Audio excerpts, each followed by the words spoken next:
Activity limited की व्याख्यान श्रृंखला में हम श्री श्री रविशंकर जी से अनुरोध करेंगे कि वह हम सभी का मार्गदर्शन करने की कृपा करें। आज हमारा देश इस सदी का सबसे बड़ा संकट से गुजर रही है। ये सहज ही है इस वक्त हमारा मनोबल में कुछ कमी आ जाए, उदास हो जाए, आजू बाजू देखते हैं अपने मित्रों का और रिश्तेदारों की जो कष्ट है, तकलीफ है, कई लोग अपने रिश्तेदारों को खो बैठे हैं। इस परिस्थिति में ये साधारण बात है कि व्यक्ति टूट जाता है। अब हमको क्या करना चाहिए? ऐसी परिस्थिति है जहां मृत्यु का तांडव देख रहे हैं, जहां बीमारी बढ़ रही है, दुख और दर्द भरा हुआ आवाज चारों ओर से हमको सुनाई दे रही, तो हम क्या करें? इस वक्त हमको 4 चीजों पर ध्यान देना चाहिए। सबसे पहली बात यह है, हर व्यक्ति के भीतर हिम्मत नाम की चीज, धैर्य नाम की चीज कुदरत ने भरा हुआ है, ईश्वर ने हमको दिया है। यही समय है उस धैर्य को जगाना। जैसे अस्पताल में डॉक्टर पेशेंट को ट्रीट करते हैं, अब डॉक्टर तो ठीक होते तभी तो वो कर पाते हैं। ऐसे आप समझो एक एक व्यक्ति आज वैद्य बन गए। समझना, मानसिक रूप से, सामाजिक तौर से हम सबको हमारे ऊपर एक जिम्मेदारी है। वो जिम्मेदारी निभाने के लिए हमें सबसे पहले क्या करना? हमारे भीतर की जो धैर्य है, शौर्य है, जोश है, जोश को जगाइए। जोश को जगाने से उदासीपन अपने से दूर हट जाएगा और यही समय है वो जोश जगाने का और होश संभालने का। दूसरी बात है होश संभालना। होश संभालने से हम भावुकता में आके बह नहीं जाएंगे, जिससे हम बाद में अफसोस करते रहेंगे। जब भी भावुकता से हम बह जाते हैं, बाद में अफसोस होता है। इसलिए दूसरी बात यह है कि हम अपना होश संभालें। अपना दुख तो बड़ा है ही, मगर जब हम दूसरों के साथ देखते हैं उनका दुख हमसे भी बड़ा है, तो इससे भी हम सेवा प्रवृत्ति में लगने का सहज ही प्रेरित हो जाएंगे। तो सबसे पहली बात क्या है? अपने भीतर का जोश जगाएं, धैर्य को बनाए रखें। जब हम धीरज रखते हैं, धैर्य रखते हैं, हम हिम्मत और लोगों में भरने के लिए काबिल होते हैं। जब हम खुद ही टूट जाते हैं, हम किसी के काम में नहीं आएंगे। ईश्वर ने दिया है धैर्य, यह समय है हम अपने भीतर का जोश को, धैर्य को जगाएं। ये सबसे पहली बात है। दूसरी बात क्या है? हम सबके भीतर करुणा है।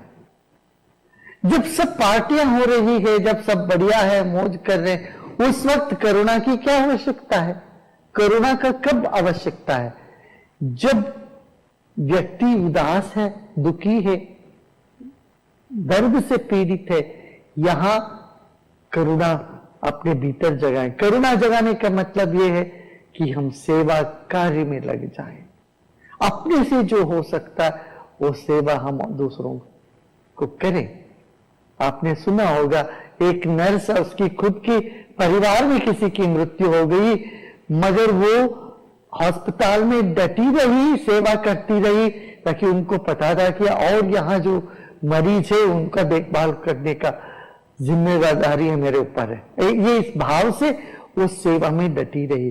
तो करुणा और सेवा का मनोभाव हम अपने भीतर जगाएं। सबके भीतर है ये, ऐसा नहीं है कि नहीं है, कहीं से हमें लाना है। हर एक व्यक्ति के भीतर छिपी हुई है सेवा भाव। तो यह समय है उस भाव को प्रकट करने का। सेवा में लग जाएं, तब भी हमारा मनोबल बढ़ जाता है। ये दूसरी बात। तीसरी बात यह है, जैसे हमने कहा, जोश को तो जगाया, मगर होश संभालना है। जो नियम है, कानून है, उसका पालन करते रहना है, औरों को भी उसे प्रेरित करते रहना है, होश संभालना है। ये भी बड़ा आवश्यक कदम है हम सबको उठाने के लिए। क्यों? जब हम दुखी होते हैं, हमारा मन में अस्थिरता आती है, हम अस्वस्थ लगते हैं मानसिक तौर पर, तब होश को बैठते हैं। उस वक्त हम जो भी करते हैं उस पर हमें अफसोस होने लगता बात। तो होश संभाला, ये कैसे संभाल? कुछ प्राणायाम किया करें, ध्यान किया करें, मंत्रों का उच्चारण किया करें। इससे क्या है, एक अनूठी अद्भुत आत्मबल हमको प्राप्त होता है। इस सदियों से हमारे पूर्वज करते आए हैं। जब बच्चे परीक्षा देने जाते हैं तो वो भगवान को याद करते हैं। देखिए, साल भर जैसे बीता भी हो, भगवान को याद भी नहीं किया हो, मगर जब परीक्षा नजदीक आ जाता है बच्चे भगवान को याद करते हैं। तो ऐसे ही ये मनुष्य जीवन का सबसे बड़ा परीक्षा है। कम से कम इस वक्त हम सबको ईश्वर भक्ति को हमारे भीतर जगाना है। ये जान के हमको आगे बढ़ना है कि ईश्वर है और वो हमको बल देंगे और दे रहे हैं। निर्बल के बलराम, हम ये बार बार कहते हैं। इस धारणा की परीक्षा है अभी। हम निर्बल है, ये वायरस जिसको हमने देखा भी नहीं, देख भी नहीं सकते हैं, उसके साथ लड़ना पड़ रहा है। हम अपना कमजोरी को, अपनी अशक्तता को इस वक्त इतना साफ साफ महसूस कर रहे हैं। कम से कम इस वक्त हमें ये भूलना नहीं चाहिए, निर्बल के बलराम। ये बात हम सब अनुभव कर रहे हैं, असहायता अनुभव कर रहे हैं। इस वक्त हमको याद करना पड़ेगा वही बात, निर्बल के बलराम। ईश्वर विश्वास हमको मानसिक तनाव से दूर रखता है, ठीक है ना। इन बातों पर यदि हम ध्यान देते हैं, दुख से हम बाहर आ सकते हैं। योग का उद्देश्य यही है, हेयम दुक्खम अनागतम। जो दुख अभी आ रही है, आया नहीं, उसको रोकना है, ये योग का है। और जो दुख आ गया उससे बाहर निकलने के लिए भी योग है।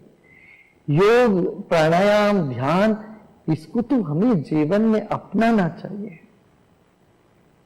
और साथ ही साथ अपना भोजन पर ध्यान दे, सही सही भोजन करे, आयुर्वेदिक चीजों को अपना जीवन में उपयोग करें। हल्दी लीजिए, अमृत लीजिए, गुडोची अमृत, यष्टि मधु।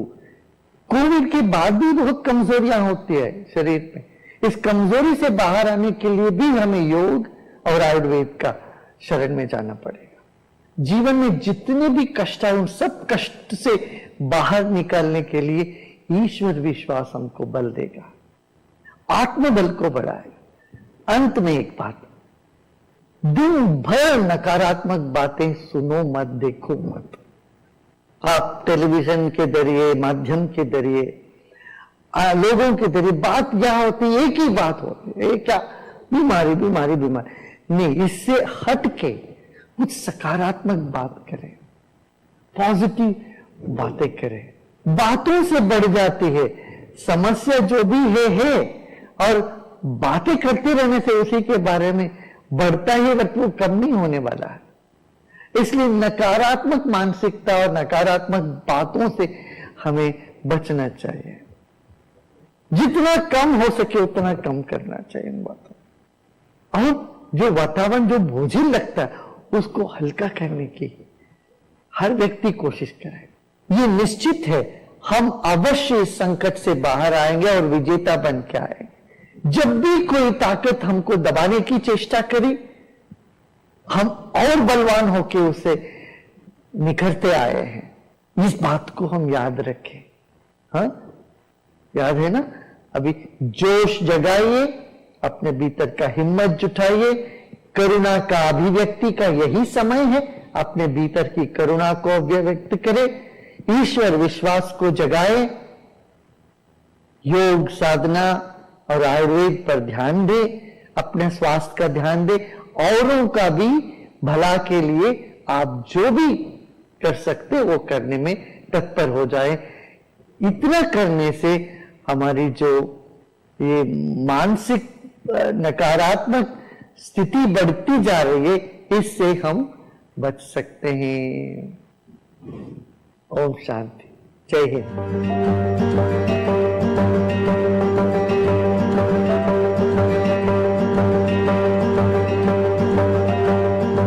हम जीतेंगे पॉजिटिविटी अनलिमिटेड की व्याख्यान श्रृंखला के क्रम में आज हम सभी को भारतीय परोपकारी उद्योगपति विप्रो लिमिटेड के चेयरमैन श्री अजीम हाशिम प्रेम जी का मार्गदर्शन मिलने वाला है। भारतीय आईटी उद्योग जगत के प्रसिद्ध व्यक्तित्व अजीम हाशिम प्रेम जी के विप्रो लिमिटेड के अध्यक्ष हैं। आपकी छवि एक परोपकारी भारतीय उद्योगपति की है। 2001 में प्रेम जी द्वारा स्थापित गैर लाभकारी संगठन वर्तमान में कर्नाटक, राजस्थान, छत्तीसगढ़, पुडुचेरी, आंध्र प्रदेश, बिहार और मध्य प्रदेश के विभिन्न राज्य सरकारों के साथ साझेदारी में काम कर रहा है। स्कूल शिक्षा की गुणवत्ता और इक्विटी के सुधार करने के योगदान देने के लिए उनके संगठन ने बड़े पैमाने पर ग्रामीण इलाकों में अद्भुत कार्य किया है। अजीम प्रेम जी वित्तीय वर्ष 2020 में सबसे दानवीर भारतीय बने। दिग्गज सूचना तकनीक कंपनी विप्रो के संस्थापक प्रेम जी ने पिछले वर्ष परोपकारियों की सूची में पहला स्थान हासिल किया था। 2010 में उन्हें एशिया वीक द्वारा भारत के 20 सबसे शक्तिशाली पुरुषों में एक चुना गया था। उन्हें 2 बार टाइम्स मैगजीन द्वारा 100 सबसे अधिक प्रभावशाली लोगों में सूचीबद्ध किया जा चुका है। श्री अजीम हाशिम प्रेम जी से अनुरोध है कि पॉजिटिविटी अनलिमिटेड की इस टॉक सीरीज में हम सभी को संबोधित करें। Let me start not with a good morning or good evening, but by sharing the grief of too many of our people who have lost their friends and family in this unprecedented crisis. I wish that all of us have the courage and strength to deal with this tragedy that is still unfolding. In this hour of crisis, I just want to say 3 things. First, we must act with the greatest of speed on all fronts, and these actions must be based on good science. Actions that are not based on science in reality have a detrimental effect on the cause. At the core of the idea of good science is a matter of being willing to accept and confront the truth. So we must confront this crisis, its scale, its spread, and its depth truthfully. Science and truth are the foundation on which we can tackle this crisis and ensure that it is not repeated. Second, in this situation, the country must come together as one. We must drop all our differences, understanding that this situation requires unity of action. Together we are stronger, divided we continue to struggle. Third, we have to be absolutely focused on the plight of the most vulnerable. As it is, the overall situation is heartbreaking, but if we are to look at the villages and those in poverty, it is not only the pandemic, but also the economic effects that are devastating people's lives. All our actions must give vulnerable the priority as they deserve. And also we come out of this crisis, we need to restructure our society and economy such that our country does not have this kind of inequity and injustice. In the end, I can only urge every one of us to come together and do everything we can and more, because the hour demands it. I wish all of you safety and strength.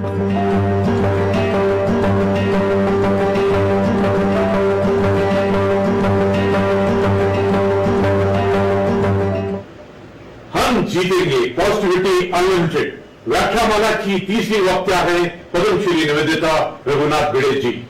Doctor Nivedita Raghunath भिड़े जी सुप्रसिद्ध सामाजिक कार्यकर्ता हैं। आप विवेकानंद केंद्र कन्याकुमारी की उपाध्यक्ष हैं। वर्ष 2017 में भारत सरकार ने आपको पद्मश्री से सम्मानित किया। डॉक्टर निवेदिता जी ने स्वामी विवेकानंद जी की रेलेवेंसी पर भारत सहित विश्व के अनेक देशों में व्याख्यान दिए हैं। डॉक्टर निवेदिता जी से आग्रह है कि अपने विचारों से हम सभी को लाभान्वित करें। कोविड रिस्पॉन्स टीम और कोविड के जो रुग्णों की अनेक प्रकार से सेवा करने वाले वैद्यकीय सेवा है, सफाई कर्मचारियों की सेवा है, खाना खिलाने वालों की सेवा है, ऐसे सारे कोविड सेवा करने वाले और आप सभी को मेरा अभिवादन और विनम्र प्रणाम। हम जीतेंगे, निश्चित जीतेंगे, क्योंकि यह जो भारत राष्ट्र है यह साधारण राष्ट्र नहीं है, यह अत्यंत प्राचीन राष्ट्र है और काफी लोक संख्या के साथ रहा हुआ यह राष्ट्र है। तो निश्चित रूप से इसने अनेक संकटों का सामना किया है और उन संकटों को पार करते हुए यह राष्ट्र हमेशा उभरा ही है, उन्नत ही हुआ है। तो इस संकट के ऊपर भी हम निश्चित रूप से विजय पाएंगे ही। और ये सिर्फ भारत राष्ट्र नहीं है, हम जानते हैं कि कितने सारे राष्ट्र, यदि हम जनसंख्या के प्रतिशत में देखते हैं तो शायद भारत से भी ज्यादा समस्या से वो जूझ रहे हैं या जूझे हैं। तो भारत राष्ट्र भी जब यह दूसरी लहर आ गई तब शुरू में हम थोड़े लड़खड़ाए निश्चित, क्योंकि वो इतने वेग से आई, लेकिन अब हम निश्चित रूप से संस्था स्तर पे है, सरकारी स्तर पे है, समाज के स्तर पे है, हम संगठित हो रहे हैं और हम इस कठिनाई का सामना करेंगे। ऐसा कहते हैं कि कठिनाइयां जो आती है वो कठिनाइयां नहीं होती है, वह अवसर कठिनाइयों का रूप लेकर आता है। हर कठिनाई में अवसर छुपा हुआ होता है, हर कठिनाई में हमारे उन्नति का अवसर छुपा हुआ होता है।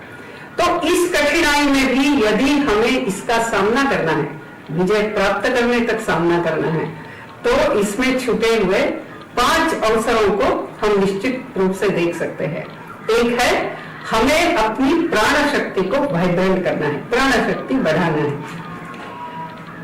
हम सब जानते हैं कि कोविड में हमारे लंग्स ही ज्यादा बाधित होते हैं।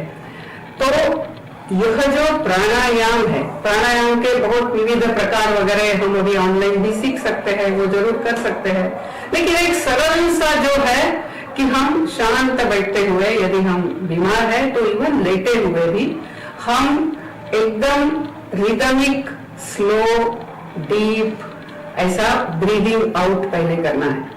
जितना हम सांस छोड़ सकते हैं उतना हमारी अंदर सांस लेने की क्षमता बढ़ती है। ये बहुत बड़ा तत्व इसमें छिपा है। जितना हम देते हैं उतना हम ले सकते हैं।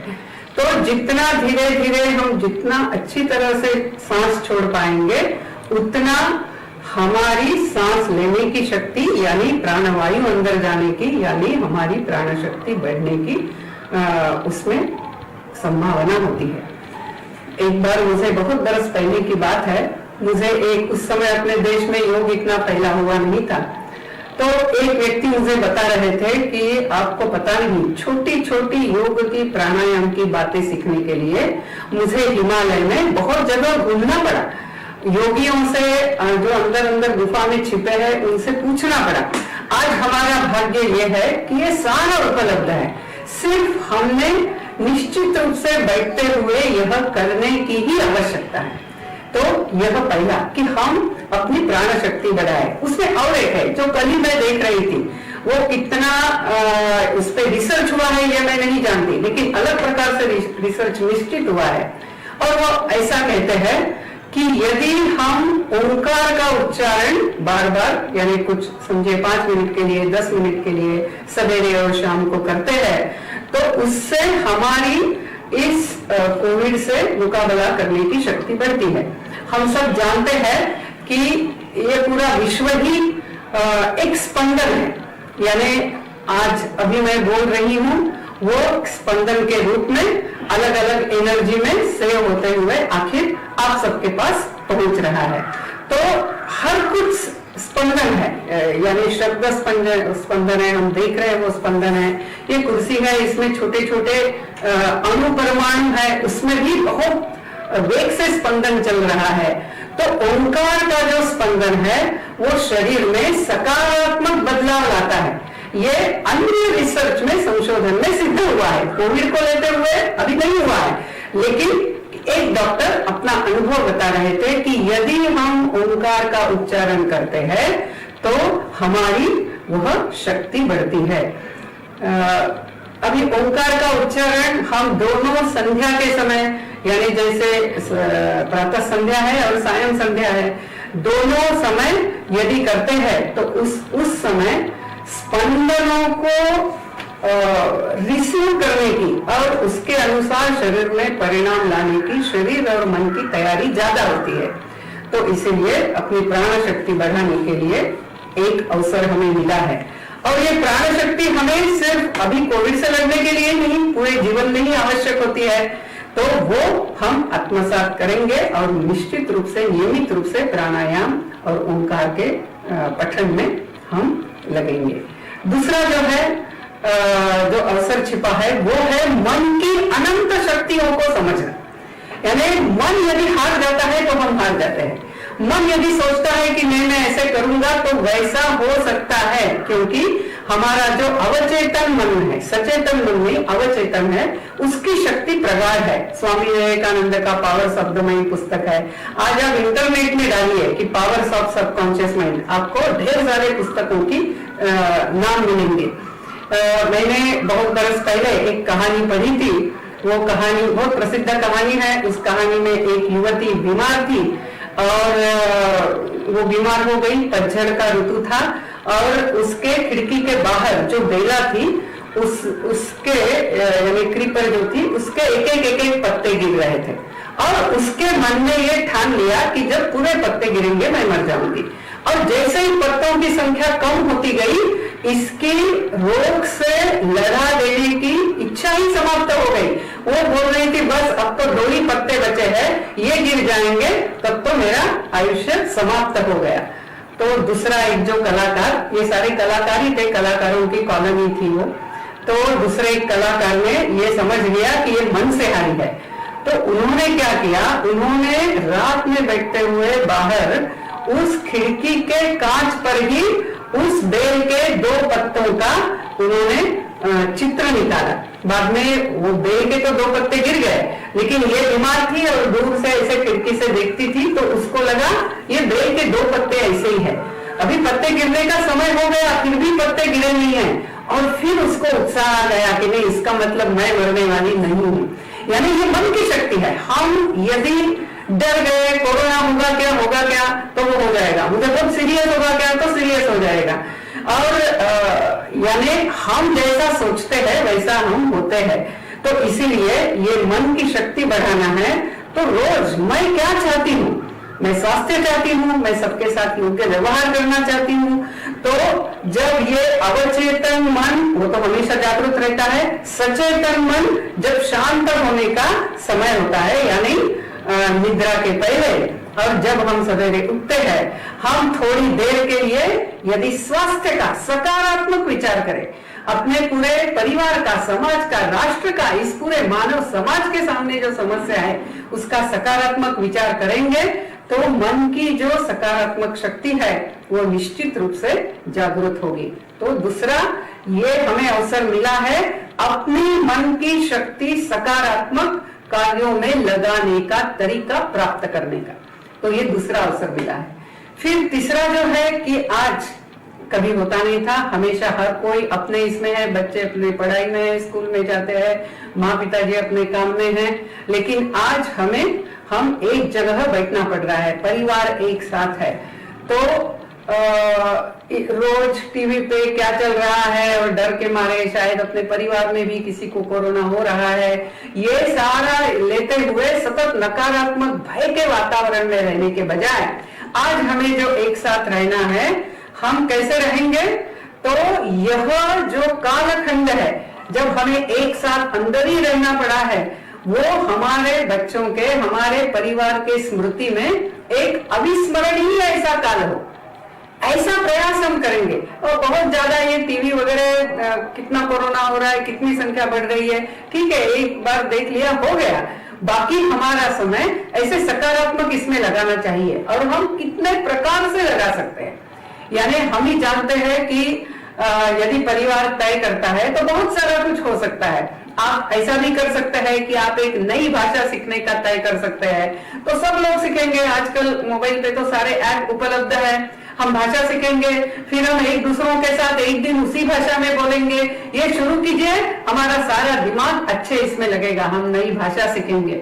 मैंने ऐसा पढ़ा था कि इजराइल में जब सारे जू वापस गए इजराइल स्वतंत्र होने के बाद, तब हिब्रू भाषा कोई बोलता नहीं था, लेकिन एक थे व्यक्ति, वो घर में डिक्शनरी लेकर आए और बच्चे और पत्नी के सामने रखी और बोले आज से हम हिब्रू में ही बोलेंगे, हमें यदि शब्द नहीं आता है तो डिक्शनरी में देखेंगे और बात करेंगे, कोई दूसरी भाषा में बोलेगा मैं सुनूंगा नहीं। और ऐसा हर एक ने किया तो पूरा यानी इजराइल में हिब्रू भाषा बहुत अच्छी तरह से सुधर गई। यानी हम भी कर सकते हैं, हम उत्तर भारत के हैं तो हम दक्षिण भारत की कोई भाषा सीखे, हम दक्षिण भारत के हैं तो हम पूर्व भारत या उत्तर भारत की कोई भाषा सीखे, या हम संस्कृत सीखे, घर में सारे संस्कृत में बोलना सीखे, और ये सारा उपलब्ध है। यानी पूरे परिवार, बहुत आनंद आएगा, सब एक दूसरों के साथ दूसरी भाषा में बात कर रहे। या हम सूर्य नमस्कार करें पूरा परिवार साथ में, और रोज उसको ऐड करें कि एक एक परिवार का कितना हो रहा है, और अपना जो डिस्टेंट परिवार है उनके साथ कंपेयर करें, हम ये भी कर सकते हैं। हम जैसी बच्चों की एज है उसके अनुसार हम बच्चों के साथ उनको कोई नया कला ले सकते हैं। हमें कुछ आती है तो हम उनको सिखाएंगे, पहेलियां बुझा सकते हैं, कहानियां बता सकते हैं, खेल खेल सकते हैं, ऐसा अनेक कुछ कर सकते हैं। खाना एक साथ मिलके बना सकते हैं, यानी तय करना है आज का खाना सब लोग मिलके बनाएंगे, और फिर उसमें सब लोग एक दूसरों को मदद करेंगे, फिर उसमें और आनंद आएगा। तो आज ऐसा एक साथ रहने के लिए मिला है, तो अरे हम बाहर नहीं जा सकते करके हम रोने वाले होंगे नहीं, क्योंकि कारण का रोना रोने से कभी न कोई जीता है, जो विष धारण कर सकता है वह अमृत को पीता है। तो हमें ये कठिन काल को पचाना आना चाहिए, तभी उसमें जो अमृत छिपा है वो हमें प्राप्त होगा। फिर चौथा जो है अवसर छिपा हुआ वो सेवा का है। यानी आज हम संगठनों के साथ जुड़ते हुए, जो संगठन सेवा कर रहे, मैं क्या सेवा दे सकती हूँ, इसका हम प्रयत्न करें। हम यदि ऐसा कुछ संभव नहीं है मेरे लिए तो ठीक है, मेरे ही कॉलोनी में किसी को कोरोना हुआ है, वो पत्नी